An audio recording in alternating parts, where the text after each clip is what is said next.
Aujourd'hui, nous allons visiter Pompéi. Comme vous pouvez le constater, les Romains, on les a battus, on a même détruit leur ville. Enfin, Fabio, votre guide, vous donnera peut-être d'autres explications. Je vous laisse en sa compagnie.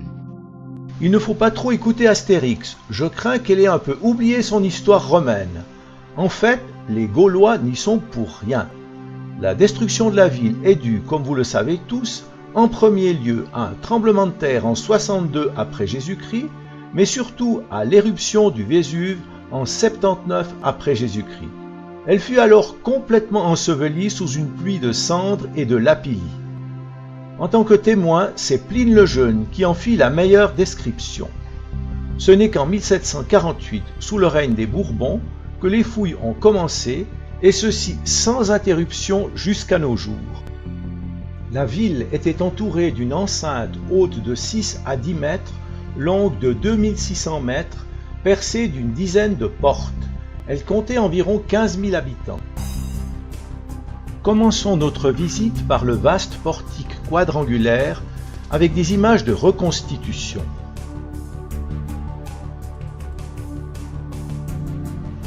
Il s'étend au sud du grand théâtre que l'on devine au fond. Il servait de lieu de rencontre ou de promenoir pendant l'intervalle des spectacles. Nous sommes à moins de 8 km du Vésuve. Il faut imaginer qu'avant le début des fouilles, il y avait là entre 10 et 15 mètres d'épaisseur de cendres. Ce portique était entouré de 74 colonnes doriques en tuf. Elles étaient recouvertes de stucs de diverses couleurs. Après le tremblement de terre de 62 après Jésus-Christ, l'ensemble fut transformé en une caserne pour gladiateurs. Le petit théâtre vers lequel nous nous rendons maintenant était autrefois entièrement couvert avec un toit fixe en bois. Il est dans le style de l'architecture hellénistique tardive. Il servait à des auditions musicales, des récitations de poèmes ou des mimes, certainement pour un auditoire plus restreint. En quittant le petit théâtre, on débouche sur la Via Stabiana, une des 3 plus grandes avenues de la ville, avec son dallage irrégulier de pierres volcaniques, profondément entaillées par les roues des chars. Au fond, la porte Stabia, qui comme toutes les autres était fermée au coucher du soleil. Voici un élément de modernité, les rainures dans la pierre pour les portes coulissantes en bois, qui ont naturellement brûlé avec l'incendie du Vésuve. Voici une vue reconstituée d'une rue commerçante de Pompéi. Avant d'entrer dans le grand théâtre, voici une photo reconstitution. La partie frontale présentait 2 étages avec niches à colonnes et 3 portes. Cet édifice pouvait contenir 5000 spectateurs. La partie supérieure des gradins, zone d'agrandissement sous l'empereur Auguste, repose sur une galerie couverte, tandis que la partie médiane et inférieure est creusée dans le sol. Les tribunalia étaient réservés aux personnalités locales.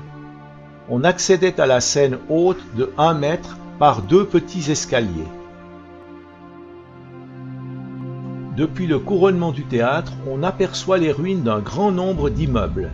Il s'agissait des commerces qui bordent la Via Stabiana. De nouveau cette même rue avec ses trottoirs élevés. Les rues ne dépassaient pas 7 mètres de large, trottoirs inclus, mais cela suffisait pour les quelques chars qui y circulaient avec moins de 135 cm de large. Ici le McDo du coin avec ses foyers de cuisson. Nous allons entrer maintenant dans une villa romaine plutôt bien conservée. Pour commencer, l'atrium, partie ouverte et publique de la maison, de forme carrée ou rectangulaire. Le toit ouvert en son centre permettait de récolter les eaux de pluie qui tombaient dans un bassin relié à une citerne. Les murs étaient souvent couverts de marbre ou de peinture. Parfois, on trouvait un jet d'eau au centre du bassin.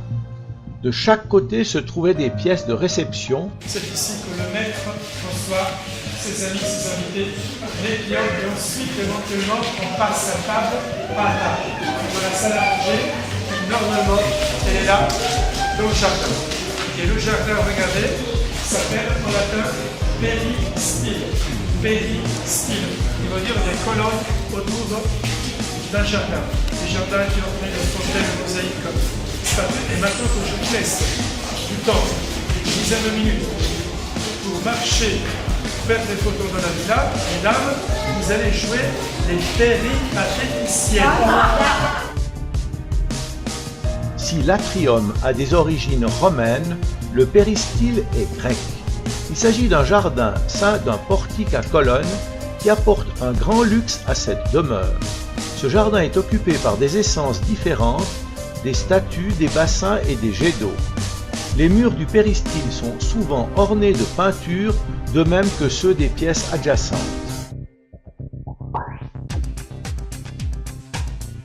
Voici un autre détail témoin du raffinement des Romains de l'époque. Ces gouttières en terre cuite pour récolter les eaux de pluie. Ces gros blocs placés sur la route devaient empêcher les chars de passer par là. Voici un autre péristyle. Nous allons maintenant pénétrer dans les thermes, autrement dit les bains publics. Même si les salles d'eau étaient rares dans les maisons, le Romain était très attaché à son hygiène. Il y avait la partie des bains pour les femmes et celle pour les hommes. Voilà comment les archéologues ont imaginé l'entrée du monument au temps des Romains. Sachez aussi que vous n'avez que des hommes nus à l'époque, parce que la nudité, le corps, montrer les bijoux de famille à quelqu'un, à l'époque n'était pas un problème, n'était pas tabou. Le sexe, le corps, à l'époque, c'était pas un problème. Ça devient un problème avec l'Église. Et avant, le corps c'était le corps. Ici, nous sommes du côté des femmes. Ce sont les thermes les plus anciens de Pompéi. La voûte est d'ailleurs d'origine.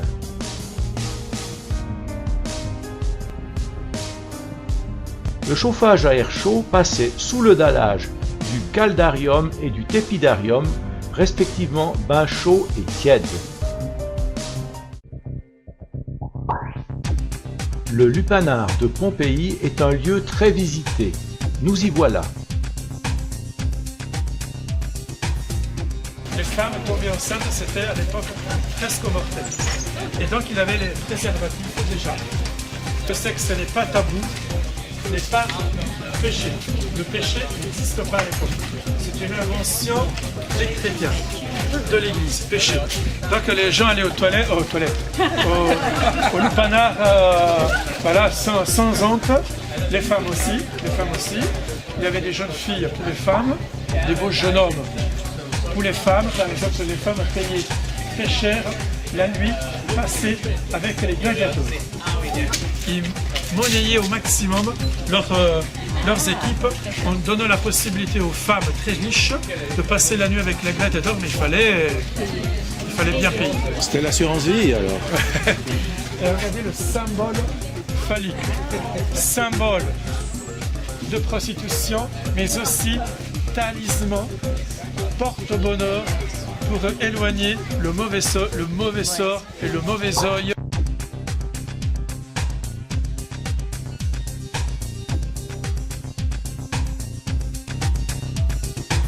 Voici donc ces fameuses peintures érotiques.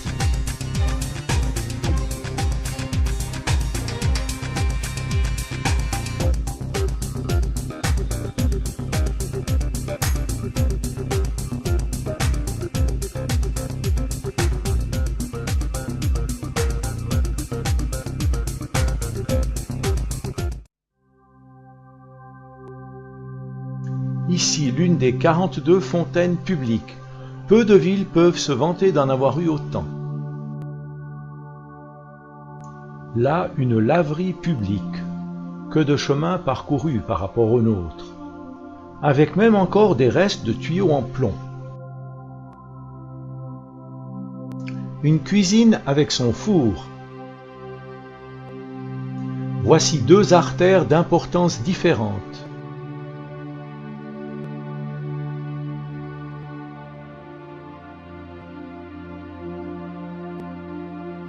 Le rez-de-chaussée, c'est pour les riches, Plus on monte, plus les habitants sont pauvres. C'est l'une des très nombreuses mosaïques retrouvées sur le site.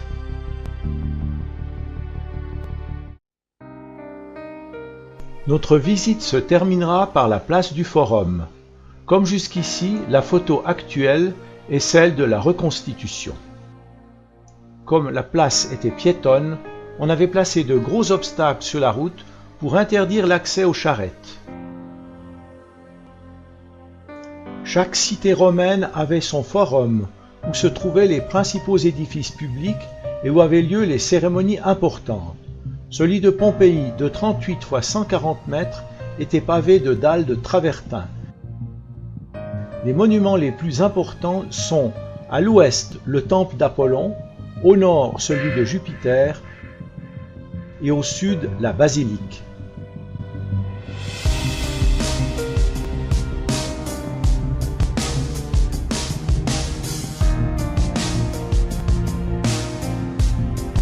Dans cette zone sont exposés de nombreux moulages de corps humains surpris dans des positions singulières. Il est fort probable que pour certains, la mort a dû être instantanée.